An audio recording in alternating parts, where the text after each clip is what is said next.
রাহু হচ্ছে আমাদের জন্মছকের একটা গুরুত্বপূর্ণ গ্রহ।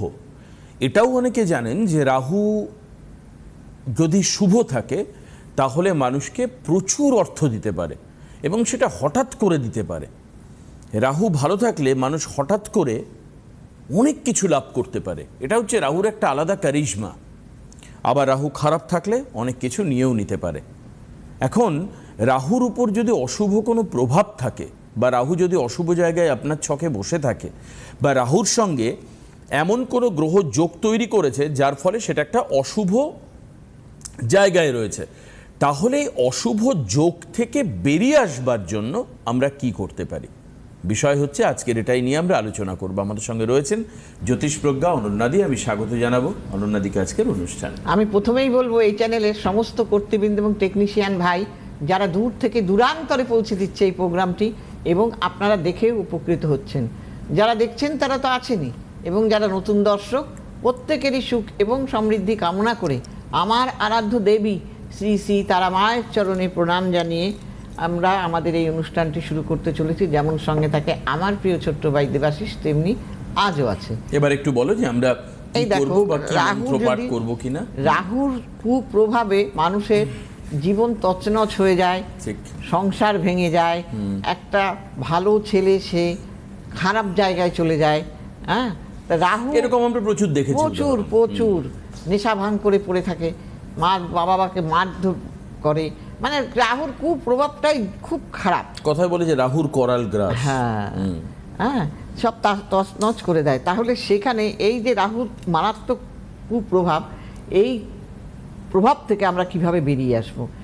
অনেক টোটকা আছে, কিন্তু টোটকার চাইতো এই মন্ত্রপাঠ দারুণ কাজ দেবে। আচ্ছা, যদি আমি সঠিকভাবে করতে পারি, সকালবেলা ঘুম থেকে উঠে পরিষ্কার পরিচ্ছন্ন হয়ে যদি আমি এই মন্ত্র পাঠ করতে পারি। কি মন্ত্র? আমি বলে দিচ্ছি সেই মন্ত্র। প্রথমে হলো 3টে মন্ত্র আছে, একটা বীজ মন্ত্র, সেটা হলো ওং ভ্রাং ভ্রিং ভ্রৌং স রাহুবে নমঃ। ওং ভ্রাং ভ্রিং ভ্রৌং স রাহুবে নমঃ। এটা হলো কি?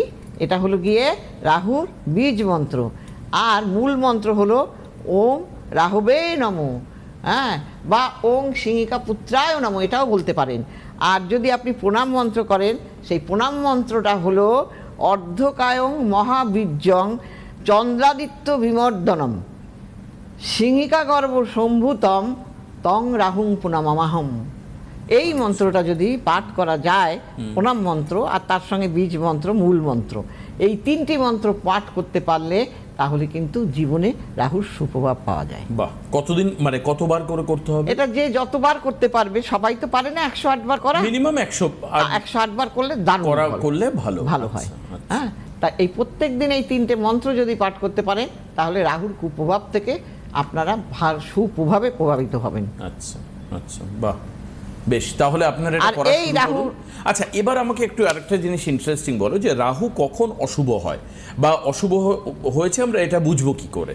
দেখো, যখনই দেখবে একটা ছেলে নেশা ভাঙের মধ্যে পড়ে গেছে, যখনই দেখবে একটা ছেলে মাকে মারপিট করছে, গুরুজনদের যা তা কথা বলে ফেলছে, তখনই তুমি বুঝতে পারবে রাহুর কুপ্রভাবের মধ্যে কাজ করছে।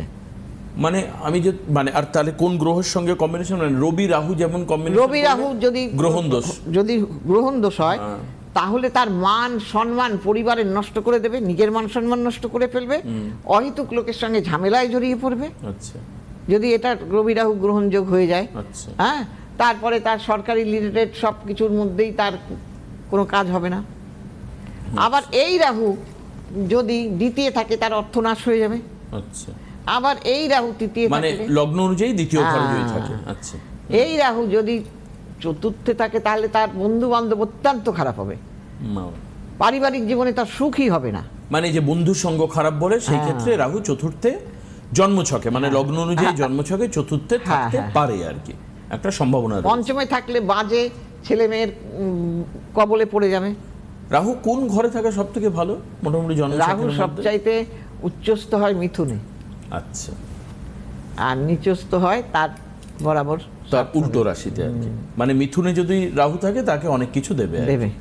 বাহ, তাহলে এই মন্ত্রগুলো আপনারা যদি মনে হয় যে মিস করে গেছেন, এই প্রোগ্রাম আবার আপনি ইউটিউবে গিয়ে দেখতে পারেন।